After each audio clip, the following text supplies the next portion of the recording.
guys, welcome back to the channel. Today I'm going to be reacting to a video called Discovered Art Nouveau in Helsinki, City of Nature, Myth and Granite.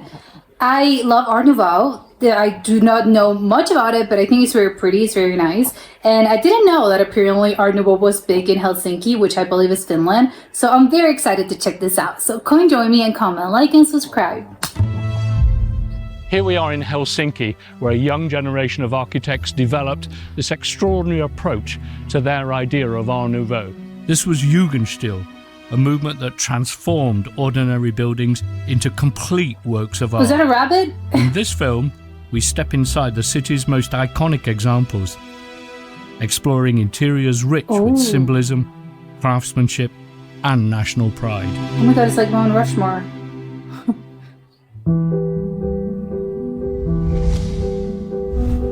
As the Art Nouveau style spread across parts of Europe at the end of the 19th century, Finland was still under Russian rule. But a growing national spirit was stirring, and Helsinki sought a new identity. The young architects of Helsinki sought to create something distinctly Finnish. That's nice. And so, architecture became a canvas, not just for the imagination, it was also political. And to Side note, is that person riding a bear? Oh, it's a sculpture. Okay, but yeah. And one can say that all art is political, and that includes architecture. do with independence and pride. And nowhere is this story clearer than in Helsinki's enchanted streets of This one looks like New Katajanokka, York. Like the where Dakota building. apartment blocks rise like fantastical castles. Together, they form looks one of old. the world's most unified and dramatic visions of Art Nouveau. Oh my god, I love all the little details. Oh my god, it was a bear. It sort of... So in a city Yeah, and which the roof. quadrupled its size in a matter of years, one of the great architectural problems for Helsinki was residential. No The one could problem live was there? solved by developing whole areas for housing, and the Helsinki population developed these extraordinary apartment blocks. And the blocks themselves became an experiment in the new style. They're very nice. They're nice What's looking. interesting is that there was a very different approach in residential from the commercial buildings that were going up in the centre. I like the idea of And separating in them. this building, the Pohjola Insurance Building, we can see a great example, which found beauty in the strength of That entrance with the gargoyles, that's kind of creepy. material, in stone that tells stories. They do. I love it. What's up with the bears? Is that the Russian It influence? is important to remember that the Art Nouveau style is not just one look, one visual approach to things. Art Nouveau itself is really a collection of movements, each one growing up in different areas of Europe, in different cities, and each of those cultures gave Art Nouveau a slightly different look. Yeah, of course. And stretched it in distinct. different directions. And in this city, Helsinki, one of the powerful things that comes over is in their use of nature and in their use of mythology and symbolism and pulling the two together. I could see that. Yeah, there's a lot of And there animals was a here. volume of poems called the Kalevala, which came right to the fore, right across the arts, in music, in literature, and powerfully in painting, sculpture, They're quite scary. and in architecture. And the myths and legends of the Kalevala came to represent the Finnish people. It's a cultural thing. I get it now. And this building, the Pohjola building, is covered I love in the the rabbits. animals and monsters from Oh, the they are monsters. Kalevala. Good to know. This As we man look looks at the traumatized. building, it's rather frightening. Yes, it is. They brought together creatures from the past and fused them into natural forms and Is that brought wood? them together. It's as though the Finnish identity is to do with the forest, inhabited by creatures of all kinds. Oh my God, Natural they're creatures frightening. like bears and wolves and owls, but also mythic creatures like trolls and gargoyles. How does a troll look like? Oh, that's a troll? Yeah, I could see That's that. one way to understand Finnish Art Nouveau and to get inside how the architects and designers were thinking is in nature and I the love use how of everything's so nature. detailed. Often very stylized, but as you look at the woodwork here, the top end of the woodwork and the metalwork, it with stylized trees. Those look like rooms, but maybe I'm overthinking this. And frequently the pattern forms come out of their vision of the forest, a stylized forest. And the Pojola building, being built quite early on, 1899 to 1901, was one of the early masterpieces of GLS, their greatest architectural practice. What's a GLS? Is that still Helsinki? That doesn't seem very city-like. It's in the middle of the woods. What is this place? The trio of Gerselius, Lindgren and Oh, Saarinen, the architects? known as GLS, defined the movement that will become one of the most influential creative collaborations in Finnish history. Oh my god. But I love perhaps this their house. most personal creation was Vitresque, the studio home they designed for themselves, part workspace, part artistic refuge. It was a manifesto, a living demonstration of how Finnish identity, They are so distinct from the other thing, but this looks like a church and the other looks like a very modern sort of, I don't know, building. craftsmanship and modern design could be woven together into something And this looks like a entirely cabin. new. Oh my god, the views are stunning. Oh my god, I can see how this window was designed specifically for So this while view. this place feels in many ways quite traditional, it's vernacular. Does it though? This idea very much comes from the English arts and crafts movement and the idea of the vernacular, of looking at folk art and traditional building and bringing that into the modern age. Yeah, okay, I get it. Not It's a in great little deal of things. stone here. It's mainly designed out of wood. But That makes it cabin-like. overridingly is the idea of Gesamtkunstwerk, of total work of art, whereby Teamwork. you take all the different architectural and design and artistic practices and bring them together. This The is house crazy. is full of wood, metal, stained glass, ceramic, There's textile, integrated in to create a single interior. What is this? The total work of art. It is. They're all directed at solving the problem of what the building has to do. The thing that's interesting about GLS, this practice, is that each building appears to be really very different from the others they did. It's very distinct. I couldn't place it as something. It's just weird and that's it. For the National Museum, they sought not only to house history, but to make the building become history itself. That's Rooted ambitious. in the land, yet looking towards the future, combining craftsmanship with myth and modernity with memory. It also Across the looks stone surface, like a church. subtle carvings and motifs evoke the Oh. mythic imagery of the Kalevala. There's a lot of stone here. Animals, plants, and abstract patterns weave through the structure like living symbols. I love the animals. Even There's just so inside, many of them. high above, the great ceiling Oh, a frescoes bring myth to life. The Sixteen Scenes from Chapel. the Kalevala unfold across the vault. Heroes, spirits, forest and skies rendered in colour and movement. They're telling a story. The result is both monumental and intimate. A harmony between nature, craftsmanship and myth. Who painted those? This building, by Oni Tarjan, wasn't just a theatre, it was a Oh, cultural it's a symbol. theater. Oh my god, it's Created so at a nice. moment when Finnish Jugendstil architects were shaping a new national identity through Love the design. balcony. Completed in 1902, is one of the great monuments of Finland's Art Nouveau age. It's gorgeous. A silhouette that looks more like a fortress of folklore than a theatre. Yeah, it doesn't look like a theater. But actually, when you go inside the building, there's another major theme which also reflects the Finnish mentality. Fantastic stained glass. Are those the original ones? The geometric patterns of the stained glass windows echo Finnish folk art and medieval storytelling. I couldn't tell you More what than that is. decoration, these windows shape the building's atmosphere. Warm, solemn, and quietly theatric. Yeah, but what is As this? daylight filters through them, the entire foyer becomes a living artwork. That looks a little bit like a clown, but I think it's the red and the blue together. It's obviously something else.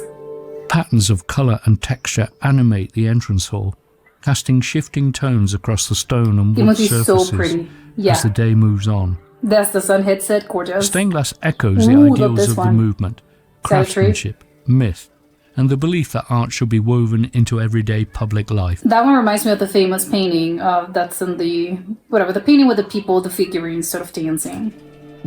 Can't remember the name of the painting right now. Another of the great pioneering architects was Lars Sonck, a bold and imaginative architect whose work bridged tradition and modernity. The best Sonck kind. was fascinated by Finland's vernacular architecture, Was he Finnish? alive with movement, ornament and expression.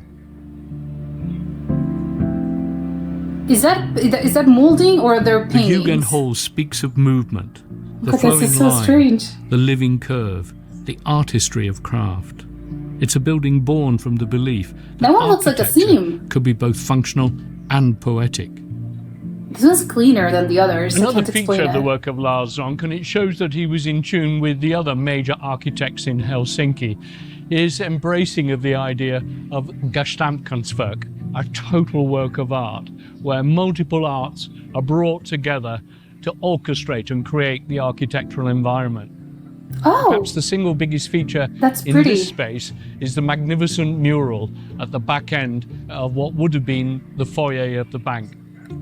oh, it's The based on a mural, real wood. painted in 1916, transforms the space from an impressive architectural shell into a living canvas. It's gorgeous.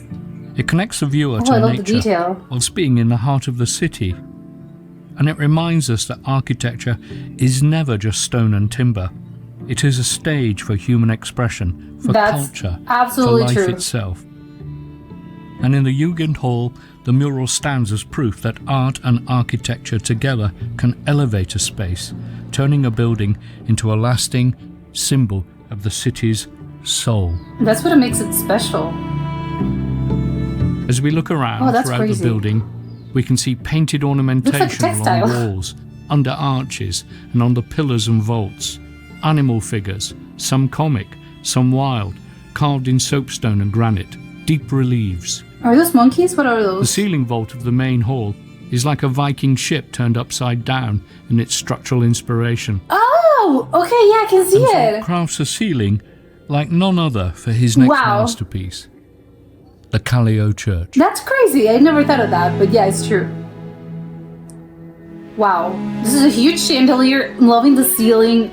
It's sort of this bolted ceiling. Wow, it's gorgeous. Sonck designed the interior as a complete artwork. Every lamp, bench and metal detail is part of a unified aesthetic. Again, and they're the original ones? Carved reliefs line the space, blending the softened curves of Jugendstil with the emerging clarity of Nordic classicism. And those huge windows. A lot of These natural motifs sunlight. reflect Finland's spiritual and natural identity, rendered in a modern, Oh. subtly monumental style. Those little details, I don't know what are those tiles.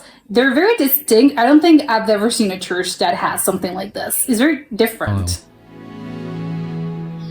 Yeah, how the outside The looks. church's Oh my god, it rising looks so granite weird. tower, over 60 metres high, is one of Helsinki's most recognisable skyline markers. Oh, The I heavy, can see it. rough-hewn granite exterior ties the building directly to Finland's natural landscape. When Kallio Church opened, it was more than a house of Oh, God. it's so strange. It was a declaration that Finland could stand tall and Helsinki's spirit could endure. Oh my god, that's so nice. Oh, a central In this city station. of islands and forests, where light shifts with the seasons, there stands a building, monumental. The Helsinki Central Railway Station, a living artwork in stone, a landmark that anchors Helsinki's identity. Here, Jugendstil meets granite, light, and the human form in a bold Nordic synthesis. Those are people. Oh my. Okay. How big are they? They look quite big. Dominating the skyline is the clock tower, a landmark seen from many parts of the city. How tall is it then? Flanking the main entrance are the imposing figures known as the lantern bearers, sculpted by Emil Wikström.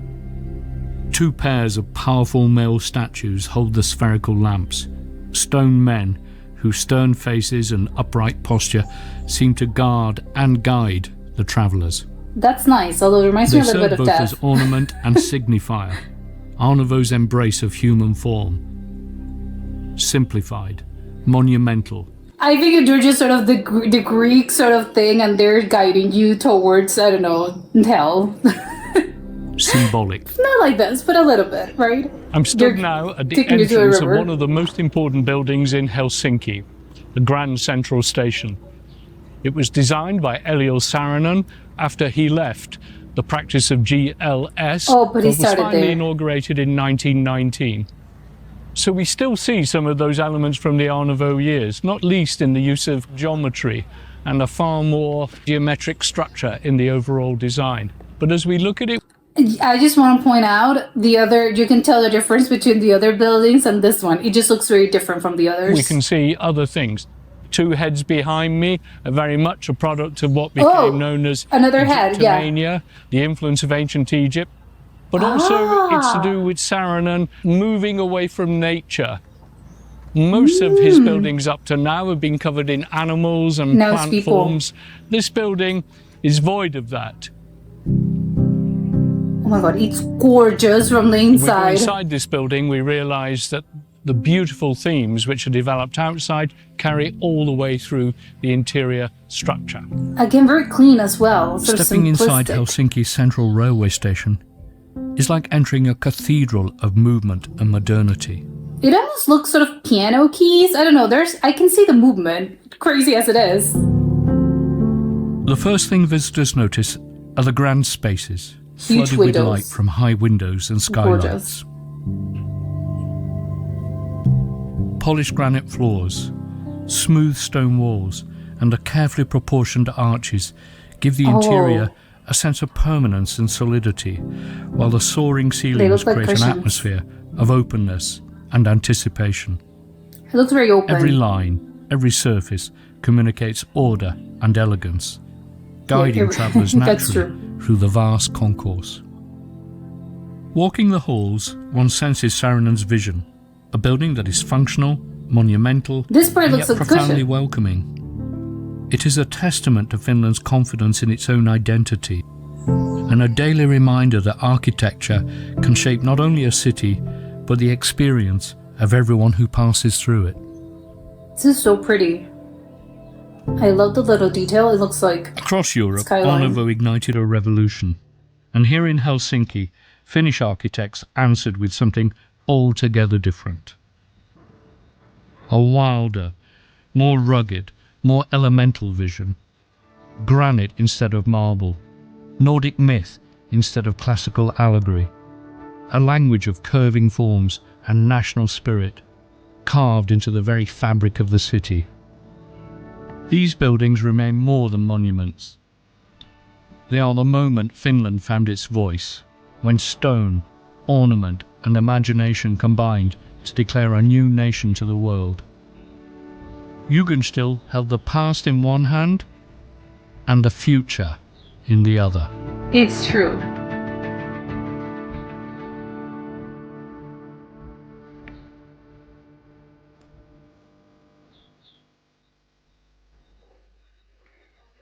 Well, this was an incredible video. I think because again, I really like, and I mentioned it earlier, I like the style, the Art Nouveau style, but I didn't really, I think it's one of those things, obviously coming from someone that doesn't really, I'm not an architect, I don't really know about this, but it's with, I think architecture styles and just different types of design in general, I think it's just something you can sort of recognize it as in, when you've seen some, I don't know, you kind of get, oh, this is this and this is that. But again, if you're not a professional, it's sort of, well, I can't really tell you what the characteristics are, but it's sort of when you know it, you'll see it as in, oh yeah, I can see that and I can see that's in this style, but I can't really explain what are the different sort of, distinct marks of this particular style. So it is kind of crazy for me, at least. I'm not used to, I've never actually seen that sort of style in this particular way, in this particular manner. I didn't even know that Finland was apparently, in Helsinki in particular, was this pretty big, there's a lot of styles, there's a lot of buildings in this style. But I can see, it makes sense. I think probably you can find them, all throughout Europe and not just in one country in particular, probably all over the world. I actually have no idea. But it is true that, once the thing, architecture styles, once they start, it's, but maybe not. I get, do we have different architectural styles? I think right now, probably in the modern times, probably we do not, but I just would assume that everything has been invented, and there's probably been, I don't know, you can't really create a new architectural style right now just because everything has been done. Although, who knows, maybe in the future, right? Never say never. But I think it's crazy, yeah, how things sort of a spread, and someone, I don't really know the origins of this, but it was created, or it started, it's usually some currents once when a school sort of teaches its students, or these students sort of becomes a mix of several people, several styles, several whatevers. It's not just one thing, as if one teacher just said, hey, start building buildings like this. No, but I think that's how usually styles spread, specifically in architecture. And it starts in one place, and it sort of spreads to other places. But you can really do see the difference between, stuff in France, stuff in Spain, they look very different from this. So of course, as so many things in life, and you can see that throughout history, everything sort of gives it their own. You take something and you give it a little twist that's maybe more, I don't know, it means something different to you. So maybe you try to transform this into something that makes sense for your city, or for your culture, or for your people. Whether that's because, again, you want to give it a significance, or whether that is because, I don't know, maybe you just do not like this, and maybe you're thinking, oh no, I think I would prefer, circular moldings, I don't know, crowns, whatever. And then you start doing that. So I like that you can really do see how distinct they are from each other, even though they're technically the same thing, right? It's the same style, but they look very different depending on which city you're finding them, or in which country you're seeing them. Which I think, oh my God, that's such a nice and crazy thing to me. Is the idea that, yeah, you can sort of find it, and you can, depending on which city you're from, or you find yourself, you're able to see, oh my God, yeah, the thing looks very different, but at the same time, it looks kind of similar. Again, I can't really explain what are the things that make it similar and what are the things that make it distinct, but I know it looks different. I think one of the, maybe, again, probably I'm totally off. Yeah, I know I am, because I'm thinking of some buildings that are like this. But in this case, I was surprised by how, sort of circular. There's a lot of round things in this, in the particular type of Art Nouveau Finnish, or Helsinkian Art Nouveau style. The school that they were mentioning of this particular set of architects that sort of, they were the pioneers of this in Finland. It's very, again, sort of circular in a way that I think Art Nouveau, it's not that they don't have circles, because obviously you have circular windows and circular things. And I can see in my mind, yes, I'm imagining buildings, and yes, they do. But in this case, I think there's just less of a, I don't know, they're less strict in a way.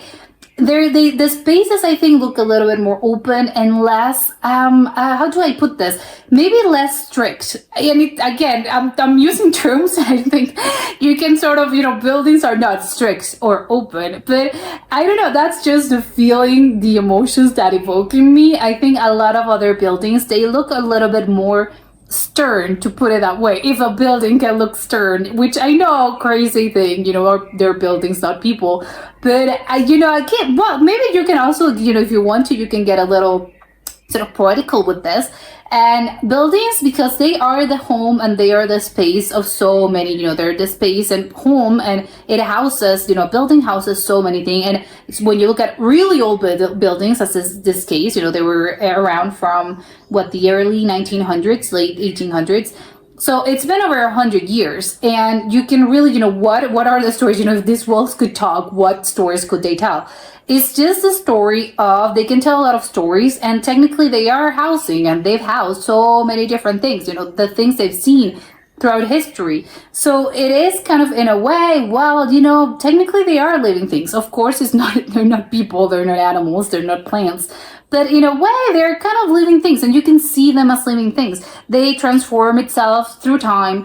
The people that are housed in there, are going to change the environment. We as humans, we transform our spaces, and we transform these kind of spaces. So in a way, I think it's just I think that's going to keep evolving and has evolved. And I don't really know how, these are a lot of these things were the original ones, but in the future, maybe, maybe some things will need to be replaced. I don't know, who knows, but maybe a time will come in which they're going to add some things to remove others. I don't know, who knows, but I think it's just a thing about being a constant movement, as in they're not they're not static in time, they're just going to continue to move in a way, even though technically, they're not moving places, it's a building, but they're going to keep transforming the space around it and keep transforming everything, which I think is a nice way to put it, right? It's sort of, it's going to be here, it has been here before, it's been here before we arrived here, and then they're going to remain long after we're gone, which I think it's just a really nice way to see this, I think. But again, as for the distinctness of it all, I just think it looks more open, I think, than a lot of other things that I've seen in this particular style. And also, of course, the distinctness of I've never seen there's just so many animals, which I was shocked by. Maybe, I don't really know, but maybe in Helsinki, well, they were telling us a little bit of the story, which sounds incredibly interesting. As in I can't remember the name, but the thing that a lot of apparently Finnish culture comes from, it wasn't whatever, I can't remember, but it was this story, it was told through paintings and through frescoes, and it's sort of like a Bible, I guess, not obviously a Bible, or maybe it is, I don't know what religion they have, but in a way that sort of show us, if you're Finnish, this is going to have a lot of meaning to you, because it's the stories that probably you've heard throughout, since you were a child, and you probably grew up hearing them or reading about them. So it's sort of really nice that it's nice, in a beautiful way, of course, because it shows us culture and what kind of things. It exemplifies culture in a way, right? But I think if you're coming from an outsider's perspective, as in, me, for instance, I'm a tourist, I go there and I'm seeing all those things, and probably I wouldn't really grasp the significance of this unless, obviously, you take a tour, or, a Finnish person tells you, this represents this and this and that. Because for them, of course, it has a lot of meaning, but oh my god, I love seeing videos like this and watching videos like this, because now you know that if you ever go, this is going to have a lot of meaning. Oh, I can see why Finnish people, is sort of their culture, illustrated in a way. And obviously I'm talking about the frescoes, because they depict certain scenes. But also, all the bears, which I don't really know, but they must be pretty big in Finnish culture. And also, there were a lot of animals, but, not animals, there were gargoyles, which I think, of course, you have them all throughout architecture and different cultures. The sort of the combination between the bears, and there were a lot of other animals. There were trolls, which I think it's so weird. I've never seen, maybe in a church, no, because churches don't have trolls, they have gargoyles. But it's something that I've never would have occurred to me, something that's sort of older and in a way, sacred, to put it that way. I said, I don't know, can you do that? Apparently in Helsinki you can't, because I'm thinking maybe you can't get fantastical with it, as in you can't get whimsy, as in, let's add, a little troll here, a goblin, a weird creature that looks very scared. It's sort of, wait, what? I thought maybe in paintings, obviously you could do that, because obviously it's a painting and you sort of, it's your art and you can represent whatever you want to. Then when it comes to architects and designing buildings, I would assume, you're commissioned to make this building. Just sort of the government calls you and tells you, and I'm speaking of this very broadly, and back in the 1800s, 1700s, whatever, just in time, in very, not in this day and age. But back then, I would have thought, people were a little bit more strict about the things that you could do, and it wasn't as an you could get very whimsical, add something that represents the woods, and you have a troll, a wood troll, or this little symbol that you can find. I don't really know. I don't think I've ever seen that anywhere else, because I would have thought maybe the government would have been, what is this? No, we have to be more, more serious. You can't get fantastical, or unless it's a church, which of course a church usually depicts some other other fantastical things. Maybe you can have gargoyles, or you can have what other fantastic? Yeah, I don't think the church. Well, maybe depending on the religion, but I don't think you can add, I don't know, like a winged horse. I don't think you can add that. Maybe I don't know. But I like the idea of just go to town with it and do and have fun. It's very whimsy, it's very fun. In a way that's kind of scary as well, because my favorite one out of all of these, although all were gorgeous, my favorite one was the first building, which I think is just very, very weird, but in the best of ways. It's all the little details that they have, and from the outside, it doesn't really look that. No, the actual design is pretty. Yes, it looks like, oh, it's a nice building. Does it look specifically sort of Art Nouveau? Probably not. I don't know. Again, I am not an expert. I wouldn't say so. But once you go inside, oh, that's where the magic happens. It's such a, oh my God, it's such a weird looking building that I was not expecting it to look like that. Although it has the entrance has this very, I don't know if they were trolls, they were demons. I don't know what they were. They were quite scary. That's the only thing I know.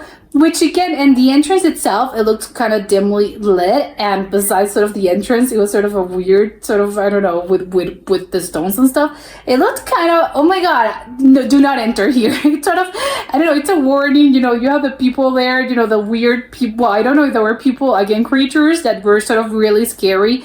And that entrance is not really inviting. It's not, oh, warm and inviting. Oh, come join me. No. It's sort of, hey, step outside. But then just when you actually, get inside, there's just so many things that, oh my God, look at all the balustrades and everything. Again, I'm surprised by how much detail everything had.